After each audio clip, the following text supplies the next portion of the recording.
اللہ تبارک و تعالیٰ کا کرو احسان، اس قرآن القدوس نے ہم سب کو آج کے اس عظیم الشان دن میں اپنے گھر میں آنے کی توفیق عطا فرمائی۔ کریمہ علیہ السلام کی توسل سے اللہ تبارک و تعالیٰ کی بارگاہ میں التجا ہے مولا تعالیٰ جب تک ہم اس کے حضور حاضر رہیں مولا تعالیٰ باعدد رہنے کی توفیق عطا فرمائے، آمین۔ پچھلے 2 جمعات میں جس آیہ مبارکہ پر بات کی گئی تھی، آج پھر اسی کے متعلق چند باتیں عرض کی جائیں گی آپ کے سامنے۔ مولا تعالیٰ حق کہنے کی، سننے سمجھنے کی، عمل کرنے کی توفیق عطا فرمائے۔ آمین۔ قرآن کریم میں ارشاد فرمایا وَاعْتَصِمُوا بِحَبْلِ اللَّهِ جَمِيعًا وَلَا تَفَرَّقُوا، میں کہ تم اللہ کی رسی کو مضبوطی سے تھام لو اور باہم تفرقہ نہ کرو، فرقے نہ بن جاؤ، ٹکڑے نہ بن جاؤ، متحد ہو کر رہو۔ یہ آیہ کریمہ جو ہے اس میں اللہ تبارک و تعالیٰ کی رسی سے مراد رب تعالیٰ کا دین ہے۔ کیا ہے؟ رب تعالیٰ کا دین ہے۔ اور حضرت عبداللہ بن عباس رضی اللہ تعالیٰ عنہما ارشاد فرماتے ہیں یہاں حبل سے مراد امام الانبیاء علیہ السلام کی ذات ہے، یعنی کریمہ کا علیہ السلام ہوں، یہ اللہ تبارک و تعالیٰ کا دین ہو، بات ایک ہی ہے، یعنی حضور ہیں تو حضور ہی سارا دین ہے، یہ دین حضور کی ذات ہے ساری کی ساری، اور بات دین کی ہو تو وہ بھی حضور کی ہی اطاعت کی بات ہے، اللہ تبارک و تعالیٰ کی ہی اطاعت کی بات ہے۔ تو حکم یہ دیا اللہ تبارک و تعالیٰ نے کہ اللہ تبارک و تعالیٰ کے دین کے ساتھ جڑ کے رہو اور باہم جماعتیں مختلف جو ہے وہ ٹکڑے نہ بنا رہو۔ جی آج امت مسلمہ کو جس تکلیف دہ چیز کا سامنا ہے وہ ہے عدم اتحاد، عدم وحدت۔ امت جو ہے وہ ذہنی طور پر، فکری طور پر منتشر ہو چکی ہے، امت کے شرادہ تک بکھر چکا ہے، کوئی ایک بندہ جو ہے وہ دوسرے بندے کی بات سننے کو گوارا نہیں ہے، اسے گوارا نہیں ہے کہ دوسرے بندے کی بات سنے، دوسرے بندے کی رائے کا احترام کرے، اس کی رائے کو لینا، اس پر عمل کرنا یہ ایک الگ بات ہے، صرف سننے کی گوارا نہیں۔ یہ حال ہو چکا ہے ہمارے ہاں جی۔ اوپر لڑائیاں لوگوں کی، ابھی آپ کل الیکشن ہوئے، اس حوالے سے آپ دیکھ لیں وہ بڑے جو اوپر کے وڈیرے جو لیڈر ہیں وہ سارے کے سارے باہم شیر و شکر ہوتے ہیں، سارے اکٹھے بیٹھتے بھی ہیں، شادی بیاہوں میں بھی جاتے ہیں، لیکن نیچے قوم جو ہے ان کو انہوں نے لڑایا ہوا ہے، ادھر سے گولیاں چل رہی ہیں، ادھر سے گولیاں چل رہی ہیں، ادھر سے مر رہے ہیں، ادھر سے مر رہے ہیں، مار کون رہی ہے؟ عوام مر رہی ہے۔ اب یہ پورے پاکستان کے اندر کل کا جو دن تھا وہ انتہائی ہے سمجھے سخت ترین دن تھا۔ ایسے حالات جان بوجھ کے بنائے جاتے ہیں، پتہ بھی ہوتا ہے کس نے آنا ہے، پتہ بھی ہوتا ہے کس نے بننا ہے، پتہ بھی ہوتا ہے کس کے ہاتھ میں جناب قوم کو جناب مارنے پیٹنے کے ڈنڈا تھمانا ہے، پتہ ہوتا ہے سارا، قوم کا 2 روپے ایسے ضائع کروا دی جاتا ہے، قوم لوگوں کو لڑا دیا جاتا ہے، یہ صرف کھیل بنایا ہوا ہے یہاں۔ یہ اللہ تبارک و تعالیٰ کے دین کے ساتھ مخلص نہ ہونے کی وجہ سے یہ ہمارے ساتھ ہو رہا ہے۔ آپ دیکھتے ہیں کتنی لڑائی چلتی ہیں ان کی یہ جمہوری لوگ ان کی بات کر رہا ہوں، انہی کی لڑائیوں کی وجہ سے کیا اللہ تبارک و تعالیٰ کا یہ حکم ان کی طرف متوجہ نہیں ہے؟ مولویوں کو تو کہا جاتا ہے کہ آپس میں اکٹھے ہو کے رہو، مولوی اکٹھے ہو کے رہیں، یہ کیوں کر رہے ہیں اس طرح؟ یہ بھی تو لڑائی کر رہے ہیں، ان نے بھی جماعتیں بنا رکھی ہیں الگ الگ، وہ مذہبی حوالے سے جماعتیں وہ 4-5 ہیں کل، ان کی جماعتیں 105 ہیں، تو پوچھنے والا ہے ان کو؟ آپ جا کے دیکھیں کتنی جماعتیں رجسٹر ہیں، ہمیں جو بھی بندہ تھوڑی سی 4 لفظ انگریزی پڑھ لیتا ہے اپنی جا کے جماعت رجسٹریشن کروا لیتا ہے وہاں پہ، ہاں جی NNP NNP ANP یعنی کیا کیا نام آ جاتے ہیں جناب، قوم کو لوٹنے کے ٹھگنے کے مختلف طریقے پیٹنے کی انہوں نے نکالے ہوئے ہیں، اور صرف قوم کے اندر نعوذ باللہ من ذالک قوم کو بانٹ کے رکھنا ہے، ان کو لڑا کے رکھنا ہے بس، ہاں جی پتہ ہے سارا کون بناتا ہے۔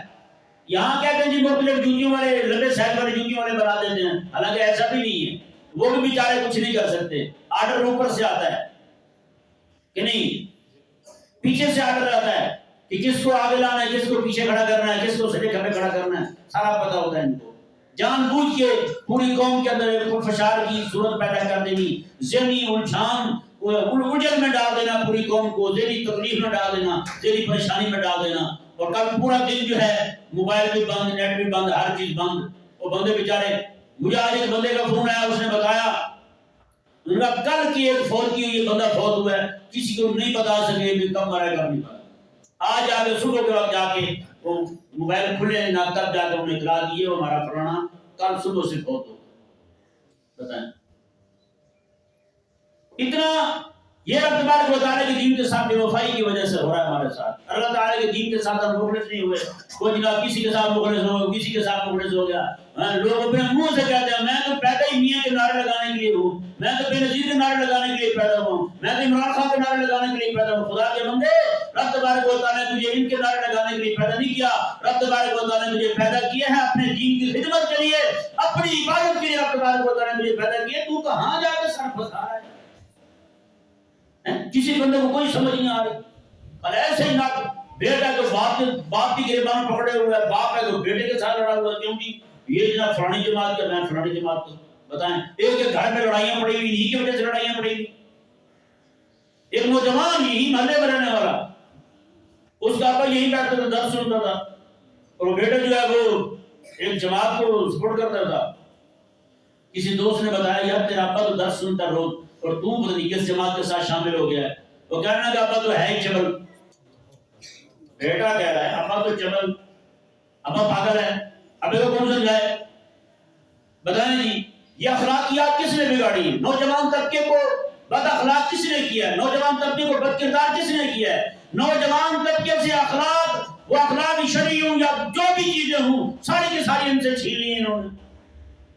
اور ساری قوم جو ہے اتنے سالوں سے وہ مرے جا رہی ہے. جناب کٹر بن جائے، نالی بن جائے، پائپ بن جائے، یہ چیزیں بن جائے، اور وہ نہیں مل رہی، نہ مل رہی کبھی. یہ ذہن میں رہے.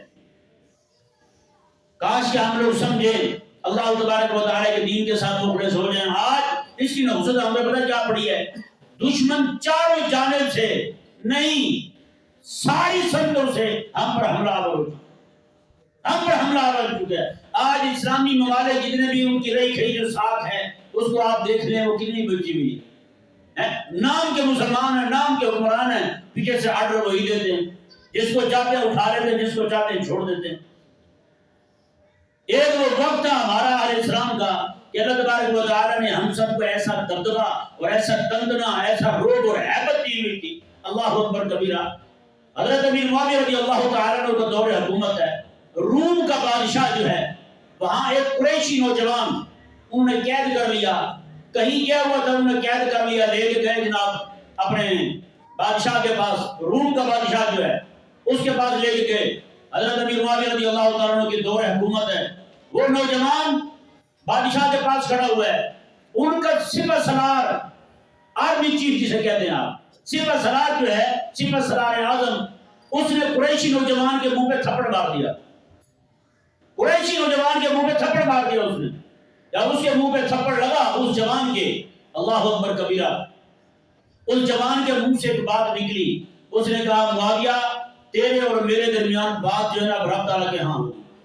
تو ہمارا حکمران تھا، تیرے ہوتے ہوئے اس ذلیل کی ہمت کیسے ہوئی نصرانی کی، عیسائی چوڑے کی میرے منہ پہ تھپڑ مار گیا؟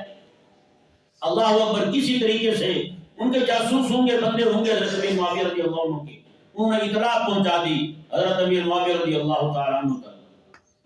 اس بات کی اطلاع پہنچی ہے جی. اللہ اکبر کبیرہ. حضرت امیر معاویہ رضی اللہ تعالیٰ عنہ نے آپ نے بندے بھیجے تحفے تحائف دے کر، نذرانے دے کر، میں جاؤ جا کے ہمارا بندہ چھڑوا رہا ہوں، ان سے فدیہ دے کے بندہ چھڑوا لیا. جی بندہ آ گیا. حضرت امیر معاویہ رضی اللہ تعالیٰ عنہ نے فرمایا ہاں بھائی بتا کس بندے نے تجھے تھپڑ مارا تھا؟ اس نے کہا کہ ان کا سپہ سالار اعظم تھا، اس نے تھپڑ مارا تھا. آپ نے کہا تو پریشان نہ ہو، ادھر ہی رہ، جب تک میں بدلہ نہ لے لوں اس سے تب تک تجھے یہاں سے جانے کی اجازت نہیں ہے، پہلے بدلہ لوں گا میں. اللہ اکبر کبیرہ. حضرت امیر معاویہ رضی اللہ تعالیٰ نے اپنے عمائدین جو تھے بڑے سردار سب کو بلایا. میں یار یہ مسئلہ ہے. ان کے سپہ سالار، رومیوں کا سپہ سالار اس وقت کا سپر پاور تھا، وہ اس وقت ایسی اس کی اہمیت تھی جیسے نام امریکہ بدماش بنا ہوا ہے، اس طرح کا تھا وہ. حضرت امیر معاویہ رضی اللہ تعالیٰ عنہ نے، آپ نے اسے فرمایا، ایک بندہ جو آگے بڑھا اس نے کہا یہ کام میں کرتا ہوں. فرمایا بھی ٹھیک ہے کرو. اس نے کہا پھر اس طرح کریں، مجھے جو بھی شاید چاہیے نا وہ آپ ساری دیں مجھے. اب حضرت امیر معاویہ کا ذہن دیکھیں، آگے اس بندے کا ذہن دیکھیں، پھر کام کیسے کر رہے ہیں یہ ذرا سماعت فرمائیں، آپ کو پتہ چلے گا ہمارے مسلمان کیسے دانا لوگ تھے اور آج ہم کن لوگوں کے ہاتھے چڑھے ہو۔ اس نوجوان نے، اس بندے نے جو حضرت امیر معاویہ رضی اللہ تعالیٰ کے دربار میں تھا، اس نے کہا کہ مجھے فلاں فلاں فلاں فلاں چیز چاہیے، ساری چیزیں مہیا کی حضرت امیر معاویہ رضی اللہ تعالیٰ نے۔ اس نے کشتی بنائی اور اس کشتی میں جو چپو تھا، انجن وغیرہ تو نہیں ہوتے تھے، چپو سے چلتی تھی۔ حضرت امیر معاویہ نے فرمایا اس کے جو چپو ہیں نا وہ خفیہ رکھنا۔ کیا کرنا؟ خفیہ رکھنا، کسی کو پتہ نہ چلے کہ اس کے اندر جو ہے چپو لگا ہوا ہے، کشتی چل رہی ہے، یہ نہ پتہ چلے کسی کو۔ اللہ اکبر کبیرہ، اس بندے نے بھی پھر ایسی ہی کشتی تیار کی۔ یہ ذہن میرے سب سے پہلے اسلام میں باہری بیڑا بنا کے جہاد کرنے والے حضرت امیر معاویہ رضی اللہ تعالیٰ عنہ، باہری بیڑا بنانے والے حضرت امیر معاویہ رضی اللہ تعالیٰ عنہ۔ آپ کے پھر خادم نے کشتی تیار کی بغیر، یعنی چپو ہے لیکن نظر نہیں آتا، خفیہ طریقے سے چلتے، کشتی تیار کر لی۔ اس بندے کو حضرت امیر معاویہ رضی اللہ تعالیٰ نے بہت سارے قیمتی تحفے دیے، میں یہ لے جا کے جب دربار لگے نا اس کا، وہاں جا کر کے سب کو تحفے دینا، سب کو دے دینا، بادشاہ کو بھی دینا، اس کے وزیروں کو، مشیروں کو، جتنے لوگ بیٹھے ہیں سب کو دے دینا۔ جو سپہ سالار ہے نا اسے نہ دینا، اسے کچھ نہ دینا۔ میں نے کہا جی ٹھیک ہے۔ وہ گیا جب بندہ، اس نے سب کو دے دیا، اسے نہیں دیا کچھ بھی۔ اب وہ منہ بنا گیا، اس نے کہا مجھے نہیں دیا۔ اس نے کہا آپ کون ہیں، آپ کی تعریف کیا ہے، بتائیں تو صحیح۔ انہوں نے کہا میں سپہ سالار اعظم ہوں ان کا، بادشاہ کے بعد جس بندے کا درجہ رتبہ ہے وہ تو میں ہی ہوں، آپ نے مجھے کچھ نہیں دیا۔ اس نے کہا معذرت چاہتا ہوں، آپ کے بارے میں مجھے کوئی اطلاعات نہیں تھی، صحیح، تو اس لیے آپ اس طرح مہربانی کریں، ناراض نہ ہوں، میں اگلی بار جب آؤں گا تو آپ کے لیے نذرانے لے کر آؤں گا، جی اگلی بار آؤں گا آپ کے لیے قیمتی تحائف لے کر آؤں گا، تو کیا آپ فرمائی دیں آپ کو چاہیے کیا چاہیے آپ کو۔ اس نے کہا کہ فلاں فلاں قسم کی چادر، ایسی ایسی بڑی مہنگی ترین چادر اس نے فرمائش کر دی۔ وہ نوجوان وہاں سے نکلا، اس نے کہا ٹھیک ہے اگلی بار میں آؤں گا تو لے کے آؤں گا چادر آپ کی۔ وہ لے کے جب واپس آیا، حضرت امیر معاویہ رضی اللہ تعالیٰ عنہ کو کہا چادر آپ نے جناب بنانے کو حکم دیا، آپ نے چادر بننے لگ گئی۔ ایسی چادر تھی کہ مسلمانوں میں کوئی بندہ پہنتا بھی نہیں تھا، اتنی قیمتی چادر جب تیار ہو گئی تو لوگوں کے رش لگ جاتے دیکھنے کے لیے، آ رہی ہے چادر، اتنی قیمتی چادر تیار کرو گی حضرت امیر معاویہ رضی اللہ عنہ۔ آپ نے اب اسے کہا میں یہ لے جا چادر، اور اسے کہنا کہ میں تجھے سب کے سامنے نہیں دینا چاہتا چادر، میں تجھے خفیہ طور پر دوں گا تاکہ ان کو کوئی وہم نہ پڑے تیرے بارے میں یا میرے بارے میں ان کو شک نہ ہو۔ میں اسے لے آنا، اسے کہنا کہ میری کشتی میں پڑی ہے، اب کشتی پہ جب بیٹھ جائے، کشتی میں تیرے چپو جو ہیں وہ سارے خفیہ لگے ہوئے ہیں، انہیں پتہ بھی نہ چلے کہ کشتی چل رہی ہے۔ میں کشتی چلا دینا، پھر لے کے میرے پاس آ جانا، پھر میں اسے چادر دوں گا خود اپنے ہاتھوں سے، میں اسے چادر دوں گا۔ اللہ اکبر کبیرہ، آپ حیران ہوں گے۔ وہ نوجوان پہنچا جناب ان کی سلطنت میں، رومیوں کے پاس پہنچا، دربار میں جا پہنچا، سب کو سلام کیا، سب کو تحفے دیے۔ اسے کان نے کہا تیرا تحفہ میری کشتی میں پڑا ہے، آجا تجھے اٹھا کے دیتا ہوں۔ وہ بھی سپہ سالاروں کا آرمی چیف وہاں سے نکلا، کشتی میں بیٹھ گیا، کشتی اسے پتہ ہی نہیں چلا، کشتی خود بخود روانہ ہو گئی، کوئی چپو نہیں ہلا رہا۔ کشتی جیسے جناب بیچ کے درمیان میں پہنچی جناب، اللہ اکبر، تو وہ کہنے لگا یہ کیا ہوگا، کچھ چلا نہیں رہا، چل کیسے رہی ہے، آواز بھی دے رہی ہے، کیسے رہی ہے، مجھے نہیں سمجھ آ رہی۔ انہوں نے کہا تجھے نہیں سمجھاتے ہیں۔ بندے جو ساتھ تھے انہوں نے اسے باندھ لیا، رسول کے ساتھ اسے باندھ لیا۔ باندھنے کے بعد اسے کھولا تھا جب حضرت امیر معاویہ کے سامنے آیا۔ حضرت امیر معاویہ رضی اللہ تعالیٰ عنہ جو سامنے آئے نا، آپ نے فرمایا وہ جوان کدھر ہے قریشی جس نے کہا تھا کہ قیامت والے دن میرے اور معاویہ کے درمیان بات ہونی ہے، اب بات ختم، کبھی معاویہ ہمارا حکمران ہو، مجھے چوڑے تھپڑ مار جائے، میں یہ معاف نہیں کروں گا کسی کو۔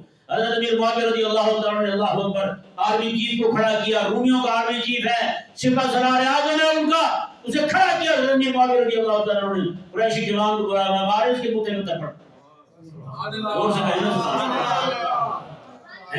آج ہمارا وزیر اعظم ہو، اسے امریکہ کے ایئرپورٹ پر کھڑے ہوئے بندے جو اس کی پینٹ اتروا دیتے ہیں، پتلون اتروا دیتے ہیں، اور ہم اسے بھی کہتے ہیں یار اچھی بات ہے، امریکہ کی ہوا تو نہیں، ہم اس میں خوش ہوتے ہیں۔ وہ غلاموں کی بھی کوئی عزت ہوتی ہے بیچاروں کی، غلام تو غلام ہوتے ہیں، وہ وہاں سے آ کے یہاں بندے مار دے، ریمنڈ ڈیوس ہیں جی وہ جناب یہاں سے پھر نکلے وہ چلا جائے بندے یہاں پہ پکڑے جائیں مارے جائیں ان کا کوئی والے وارث نہیں ہے کوئی ان کو پوچھنے والا نہیں کوئی بتانے والا بتائیں اللہ اکبر کبیرہ حضرت امیر معاویہ رضی اللہ عنہ نے اسے کھڑا کیا جی وہ نوجوان کھڑا ہوا قریشی اس نے آگے تھپڑ ٹھوکا اس کے منہ پہ زور سے حضرت امیر معاویہ رضی اللہ عنہ نے فرمایا چلو لے جاؤ اسے چادر بھی دے دو اس کو چادر بھی دے دو اسے چادر دے کے حضرت امیر معاویہ رضی اللہ عنہ فرمانے لگے سنیں گل میں جا کے اسے کہنا معاویہ اتنی پاور میں ہے تیرے سپہ سالار اعظم کو اٹھا سکتا ہے تو تجھے بھی اٹھا سکتا ہے اتنے پاور میں ہے معاویہ اللہ اکبر کبیرہ ایسے نہیں حضرت امیر معاویہ رضی اللہ تعالیٰ کو سلطنت مصطفیٰ کا بادشاہ کہا جاتا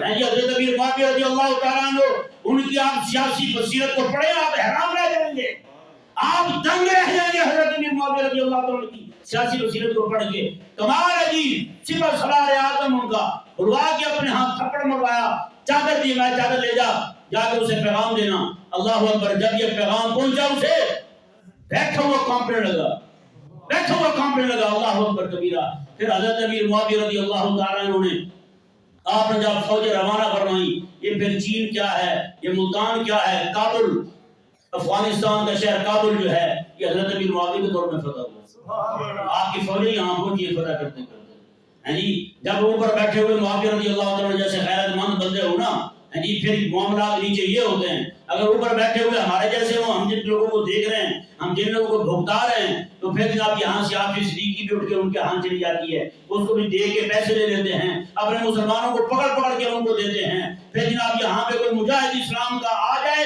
تو اسے یہی وہ یہاں آ کے بم مار جاتے ہیں پھر ڈرون حملے کرتے ہیں ہمارے گھر بیٹھے ہوئے ہمیں جناب ہم کچھ کر ہی نہیں سکتے پھر کچھ نہیں کر سکتے وَاعْتَصِمُوا بِحَبْلِ اللَّهِ جَمِيعًا وَلَا تَفَرَّقُوا رب تعالیٰ کا قرآن واضح فرما رہا ہے اوے دین کے ساتھ مخلص ہو جاؤ دین کے ساتھ جڑ جاؤ دین کے ساتھ ہم تب بھی جڑیں گے جب ان ساری جماعتوں کو چھوڑ کے صرف رب تبارک و تعالیٰ کے دین کے لیے مخلص ہو جائیں گے میرے آقا نے سامنے جو دین دیا ہے جو خلافت کا نظام دیا ہے حضور نے جو سیاسی منہج دیا ہے جب تک ہم اس کے ساتھ مخلص نہیں ہوتے ہمارے ساتھ یوں ہی ہوتے رہنا یہ پکی بات ہے جی کل تک جن کی بہنیں بیچاری لینوں میں لگ کے آٹا لے رہی تھی لینوں میں لگ کے گندم لے رہی تھی لینوں میں لگ کے جناب چینی لے رہی تھی لینوں میں لگ کے 2,000 روپے لے رہی تھی کل وہ بھی انہی کے نام پہ نعرے لگا رہے ہیں بتائیں کیا بننا ہے اس قوم بیچاری کا اللہ تبارک و تعالی بس ہمیں سمجھ عطا فرمائے غیرت ملی دینی مذہبی عطا فرمائے وما علیہ